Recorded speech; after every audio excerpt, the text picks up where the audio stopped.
Unbelievably, behind the impeccably polished public image of Jacqueline Kennedy Onassis, a woman who captivated the world with her grace and style, lay a life filled with more drama, mystery, and shocking secrets than few truly ever knew. From her high-profile romances that became the stuff of legend and her sometimes scrutinized lavish spending habits, to her fierce, often painful battles with an insatiable press and a series of surprising personal struggles, Jackie's existence was far more complicated and nuanced than the often simplified public perception allowed. What was she trying to shield from the relentless gaze of the public, and what hidden facets defined the woman behind the icon? Dear viewers, before continuing this video, we kindly ask you to like and subscribe to our channel. Also, if you want to receive notifications about new video releases, please hit the bell icon. Thank you for your understanding.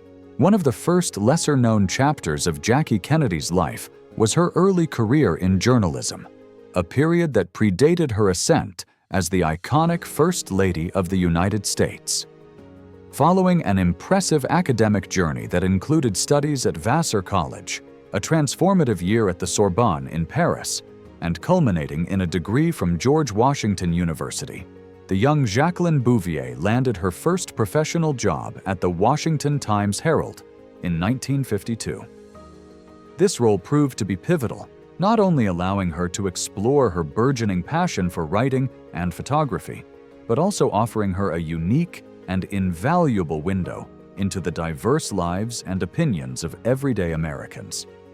As the paper's inquiring photographer, Jackie roamed the streets of Washington, D.C., engaging with people from all walks of life.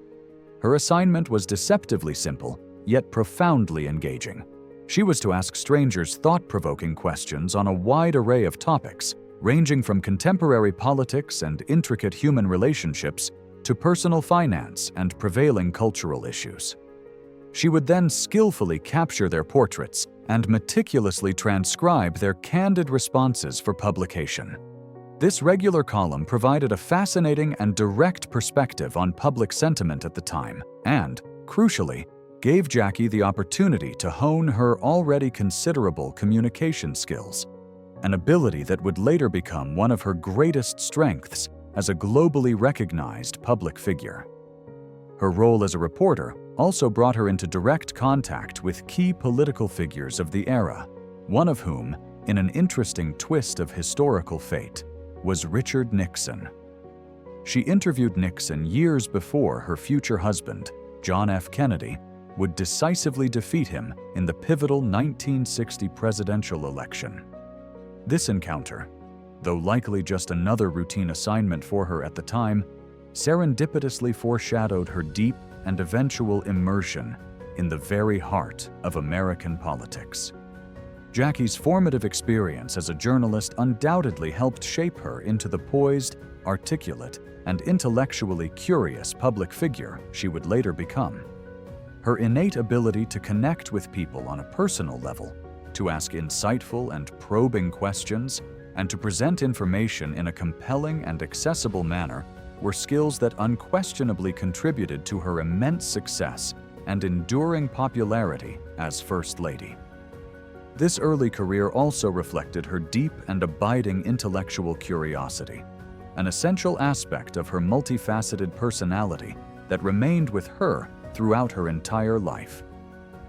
Even after leaving the world of daily journalism behind, she continued to engage passionately in writing, editing, and historical preservation, leaving a lasting and significant impact on American culture that extended far beyond her time in the White House. Another secret, one that very few people are aware of, is that before Jacqueline Bouvier became the globally recognized Jackie Kennedy, she was briefly engaged to another man. This was John G. W. Husted Jr., a Yale graduate and a promising Wall Street banker. At the time of this engagement, Jackie was a vibrant 22 years old, an ambitious and intellectually curious young woman who had recently embarked on her aforementioned career as a reporter for the Washington Times-Herald.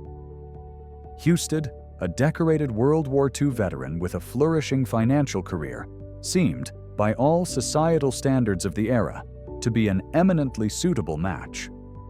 In January 1952, their engagement was formally announced in the society pages of the very newspaper where Jackie was employed, a common practice for couples of their social standing. However, despite what appeared on paper to be an ideal and conventional pairing, Jackie soon began to experience profound and unsettling doubts about the impending union. She reportedly grew increasingly uneasy about the prospect of becoming a traditional housewife, a role that was still widely expected of many women in the 1950s, especially those marrying into affluent and established social circles. Jackie, however, was an independent thinker with formidable intellectual ambitions and a burgeoning desire for personal and professional growth. The idea of settling into a conventional domestic life, one primarily centered around home and family rather than her own aspirations, seemed increasingly unappealing and restrictive to her adventurous spirit. Consequently, by March 1952, just a mere 2 months after their engagement had been publicly announced, Jackie made the bold and courageous decision to call off the wedding. It was a significant and unconventional choice for a young woman in that particular era, one that powerfully demonstrated her unwillingness to conform to societal expectations that did not align with her own deeply held aspirations and desires for her future. Her breakup with Husted would prove to be a pivotal turning point in her life's trajectory. Later that same year, she attended a dinner party where she was fatefully introduced to a charismatic and rapidly rising political star named John F. Kennedy. At that time, Kennedy was serving as a United States congressman and was already well known for his undeniable charm, his driving ambition, and his captivating charisma. The two quickly developed a strong and palpable connection, drawn to each other's sharp intelligence, quick wit, and shared zest for life. Their relationship progressed swiftly, and after a courtship that lasted a little over a year, Jacqueline Bouvier and John F. Kennedy were married on September 12, 1953, in a grand and widely publicized ceremony in Newport, Rhode Island. Their marriage would irrevocably thrust Jackie into the national and eventually international spotlight, first as the elegant wife of a dynamic U.S. senator, then as the revered First Lady of the United States, and ultimately as one of the most famous, admired, and photographed women of the entire 20th century. Jackie Kennedy wasn't merely a First Lady, she transcended that role to become a global fashion icon, a beacon of style and elegance. Yet a lesser-known aspect of her sartorial reign involves the intricate dance between her personal taste and the political necessities of her position. With her impeccable, innate sense of style, she rapidly became one of the most influential trendsetters of the 1960s. American women eagerly sought to replicate the Jackie look, which was characterized by sleek, tailored dresses, elegant pillbox hats that became her signature, perfectly coordinated accessories, and an overall effortless sense of inherent sophistication. Department stores across the entire country rushed to create affordable imitations of her wardrobe, making her sophisticated style surprisingly accessible to the masses and profoundly influencing an entire generation's fashion sensibilities.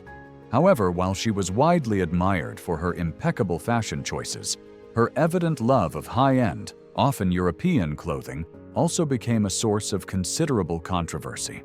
During the hard-fought 1960 presidential campaign, Jackie's well-documented preference for expensive French couture became a significant point of criticism.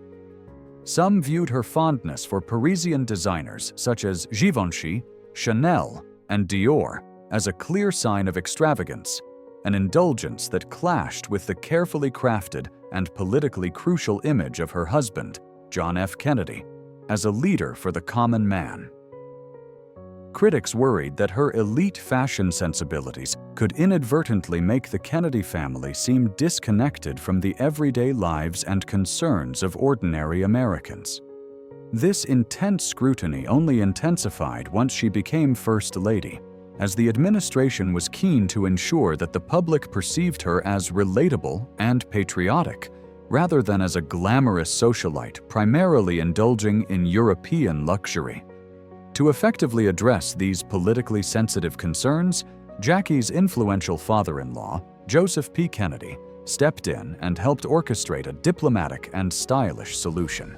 He astutely connected her with Oleg Cassini, a European-born but American-based designer who would go on to create some of the most iconic and enduring looks of Jackie's public life. Cassini quickly became her official designer, skillfully crafting a wardrobe that masterfully balanced high-fashion sophistication with a distinctly American sensibility.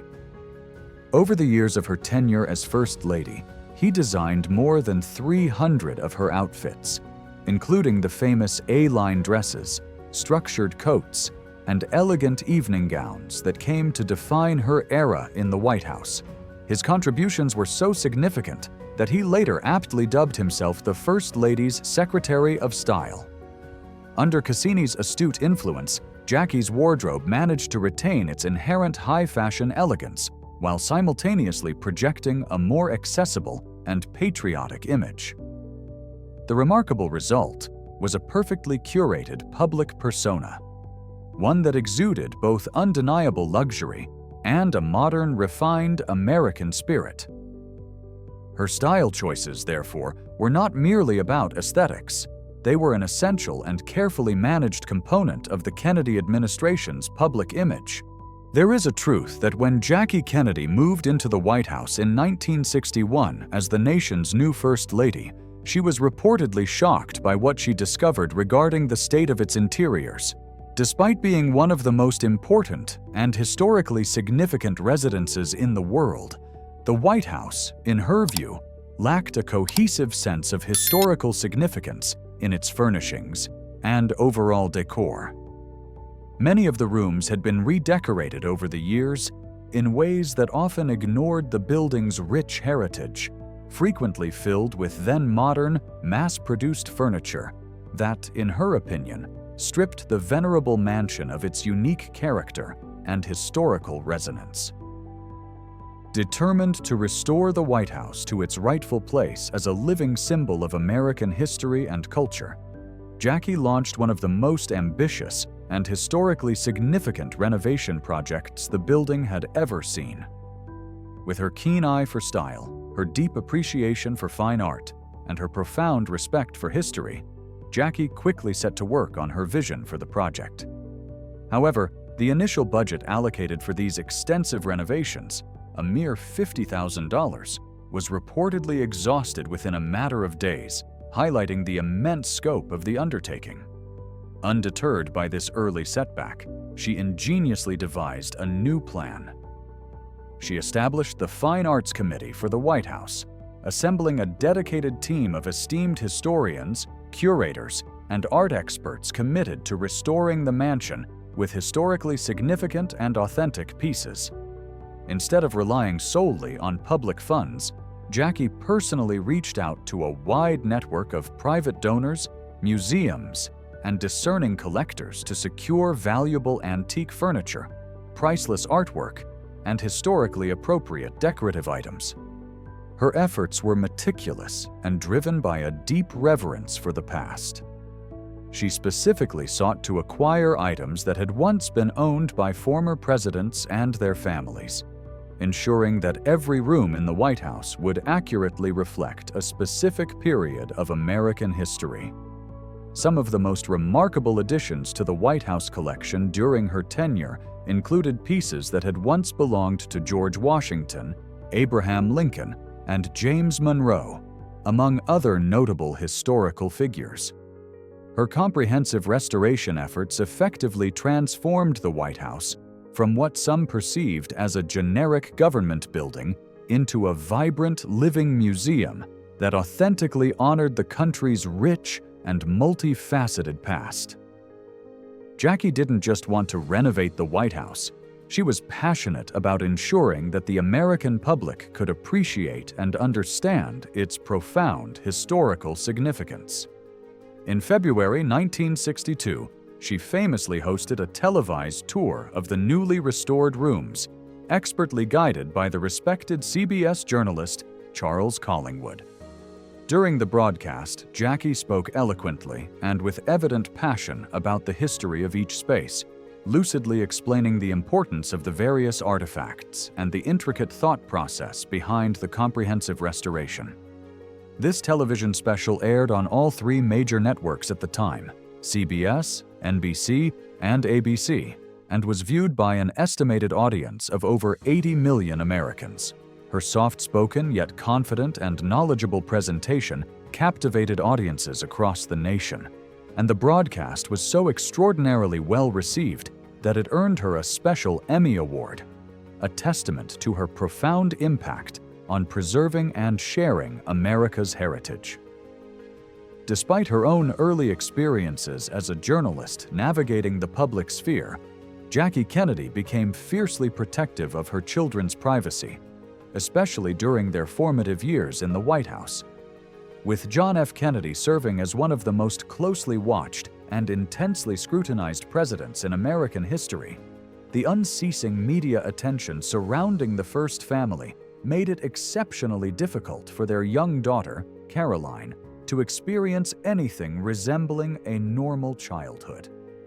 Jackie ardently desired for her daughter to have as much of a traditional educational experience as possible, but the ever-present security concerns and the constant, often intrusive, presence of the press made even simple, everyday tasks like attending school in the city a considerable challenge. Determined to find a workable solution that prioritized her children's well-being, Jackie took a decidedly unconventional yet ingenious approach. Instead of sending Caroline out into the public school system, with all its attendant security risks and media exposure, she innovatively brought the school to Caroline. She transformed the White House's third-floor solarium, a bright, sunlit space that overlooked the picturesque South Lawn, into a private, fully functional nursery school. This allowed her daughter to receive a quality education within a safe, secure, and controlled environment, shielded from the relentless public gaze. However, Jackie was equally concerned that Caroline not grow up in isolation, deprived of the social interactions crucial for development. To address this, she thoughtfully invited other children to join the White House school, thereby creating a small, close-knit class. Many of these students were the children of Kennedy administration staff members, fostering a warm, familiar, and supportive atmosphere within this unique educational setting. What began as a simple nursery school soon evolved into a fully operational kindergarten. Jackie brought in professional, qualified teachers to provide structured lessons, ensuring that the children received a comprehensive and high-quality education right within the executive mansion. The school was complete with appropriately sized desks, a wide array of learning materials, and even an assortment of classroom pets, including rabbits and guinea pigs, all designed to make the learning environment more engaging and enjoyable for the young students. The White House, typically perceived as a solemn place of high-stakes politics and international diplomacy, now had an unexpected and delightful addition: a lively, functioning kindergarten where children played, learned, and laughed, just a single floor above the president's official residence, the Oval Office. Furthermore, Jackie Kennedy's remarkable intelligence and profound cultural sophistication extended far beyond her celebrated sense of fashion and innate elegance. She was also a gifted and accomplished linguist. Throughout her life, she consistently demonstrated a deep and abiding appreciation for foreign languages, eventually mastering French, Spanish, and Italian with impressive fluency. Her proficiency in multiple languages was not merely a personal passion or an intellectual pursuit. It became an invaluable asset to her husband's burgeoning political career and later served to solidify her international reputation as a highly educated, cosmopolitan, and worldly First Lady. Jackie's love of languages began in her youth. She studied French intensively during her time at the prestigious Miss Porter's School and later at Vassar College. She further refined her already considerable skills while studying abroad at the Sorbonne in Paris, immersing herself in the language and culture. She also adeptly picked up Spanish and Italian along the way, a clear reflection of her keen and enduring interest in European culture, history, and art. Her linguistic abilities were not merely for show or social grace. She actively and effectively utilized them in practical and meaningful ways. Even before John F. Kennedy became president, Jackie's comprehensive knowledge of French proved especially useful to his work as a U.S. Senator. She undertook the task of translating several French books on Southeast Asian politics and history for him, providing valuable insights that significantly deepened his understanding of complex international affairs in that volatile region. As JFK's political ambitions grew and he set his sights on the presidency, Jackie's multilingual skills played a direct and impactful role in his campaigns. During the hard-fought 1960 presidential race, she effectively connected with diverse voter bases by addressing Louisiana audiences in fluent French and engaging with Spanish-speaking voters in Texas in their native tongue. Her remarkable ability to engage with people in their own language helped foster goodwill and made her an invaluable political asset. Jackie's linguistic prowess became even more strikingly evident during President Kennedy's highly publicized 1961 state visit to France. As First Lady, she utterly charmed the French public and President Charles de Gaulle with her flawless command of their language, impressing diplomats, dignitaries, and ordinary citizens alike. She spoke so eloquently and gracefully that the French press and public were completely captivated by her presence, treating her almost like a visiting queen. Her impact was so profound that President John F. Kennedy famously quipped at a press conference, "I am the man who accompanied Jacqueline Kennedy to Paris, and I have enjoyed it." Her fluency in Spanish also caught the attention of President Lyndon B. Johnson, who succeeded JFK. Johnson recognized her potential to significantly strengthen U.S.-Latin American relations. So impressed was he by her linguistic abilities that he reportedly considered appointing her as the U.S. ambassador to Mexico. Though this diplomatic position never ultimately materialized, the mere consideration underscored just how much her multilingual talents were valued within the highest echelons of the political and diplomatic world.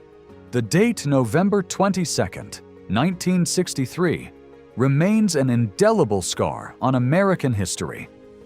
And at the very center of that day's unspeakable tragedy was Jacqueline Kennedy. She found herself in an open-top limousine, riding through the streets of Dallas, seated beside her husband, President John F. Kennedy. She was smiling and waving to the throngs of people lining the motorcade route when the unthinkable occurred. A gunshot pierced the air, followed swiftly by another. In that horrifying instant, her world, and indeed the world of a nation, was irrevocably shattered. The president slumped forward, fatally wounded by an assassin's bullet. Jackie, dressed in her now iconic pink wool suit and matching pillbox hat, an ensemble that had, just moments before, symbolized elegance and youthful optimism, was suddenly and horrifically covered in her husband's blood. In the ensuing chaos, as Secret Service agents frantically rushed to get the limousine to Parkland Memorial Hospital, Jackie instinctively cradled JFK's lifeless body, her actions a desperate tableau of love and shock. Upon their arrival at the hospital, she refused to leave his side, reportedly whispering to him and tenderly holding his hand, despite the dawning, devastating realization that he was gone.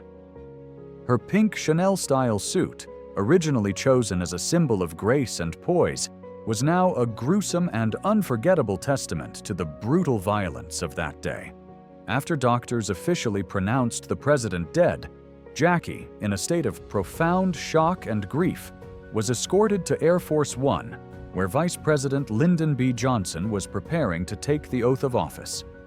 Lady Bird Johnson, the incoming First Lady, gently inquired if Jackie wished to change into a clean outfit. Jackie's response was firm and filled with a steely resolve born of unimaginable trauma. "Oh no," she reportedly said. "I want them to see what they've done to Jack." Her refusal to remove the blood-stained suit was a powerful, silent act of defiance and witness. She remained in that very suit during the somber swearing-in ceremony aboard the aircraft, standing beside Johnson as he took the oath of office, a haunting and unforgettable image of composed grief. The photographs captured that day, her face vacant with shock, her elegant clothes still tragically marked by the assassination, became some of the most searing and enduring visuals of the national tragedy.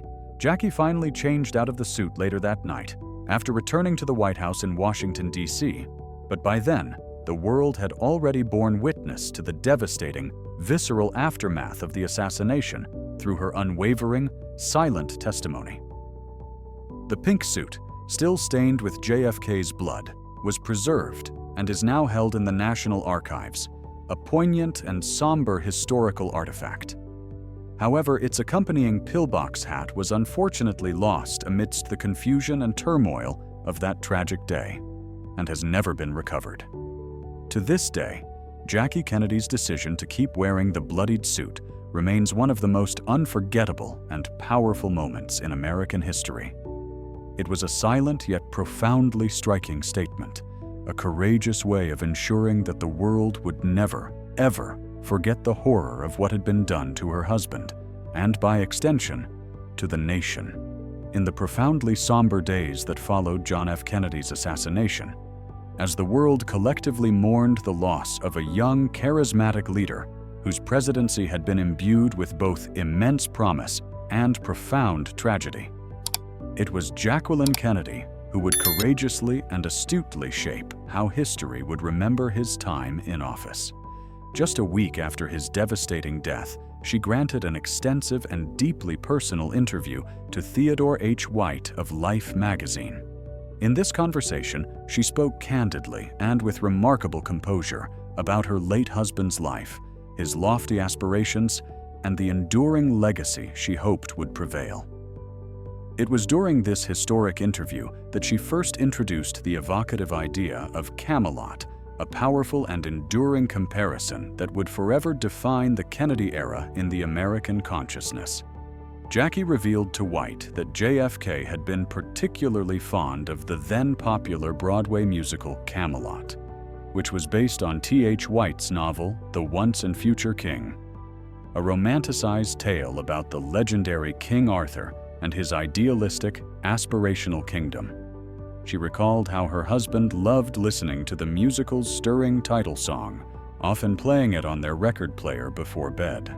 The lyrics, especially one particular line, resonated deeply with him. "Don't let it be forgot that once there was a spot for one brief shining moment that was known as Camelot." As she reflected on JFK's presidency, Jackie deliberately and skillfully drew a direct parallel between his time in office and the mythical, idyllic kingdom of Camelot. She poignantly told White, "There'll be great presidents again, but there'll never be another Camelot." With those carefully chosen and immensely powerful words, she effectively cemented the idea that her husband's administration was not just another chapter in the annals of American politics. It was something extraordinary, almost mythical in its perceived brilliance and promise. The Life magazine interview was widely read and proved to be deeply influential. The metaphor of Camelot quickly took hold in the public imagination, powerfully reinforcing an image of the Kennedy presidency as a golden age characterized by hope, unwavering idealism, and youthful, vibrant energy. It effectively cast JFK in the role of a noble, almost Arthurian leader, whose reign, though tragically brief, had left an indelible and inspiring mark on history. In reality, the Kennedy administration, like any other, had been far from perfect. It had faced major Cold War tensions, including the Cuban Missile Crisis, significant domestic struggles with civil rights, and notable setbacks such as the failed Bay of Pigs invasion. But Jackie's carefully constructed Camelot narrative gave JFK's presidency an almost dreamlike, romantic quality, one that strategically emphasized its inherent optimism and visionary ideals rather than its flaws or unfinished business, thereby shaping his legacy for generations to come. Following her 1968 marriage to the Greek shipping magnate Aristotle Onassis, Jacqueline Kennedy Onassis, now widely known to the world simply as Jackie O, became one of the most relentlessly pursued and photographed women on the planet. The former First Lady had always attracted a considerable degree of public fascination, but her second marriage elevated that attention to an almost obsessive and often intrusive level. Among the many paparazzi who diligently followed her every move, one man, Ron Galella, stood out as arguably the most aggressive and persistently tenacious. Galella, a freelance photographer, effectively made a career out of capturing candid, often invasive, shots of celebrities.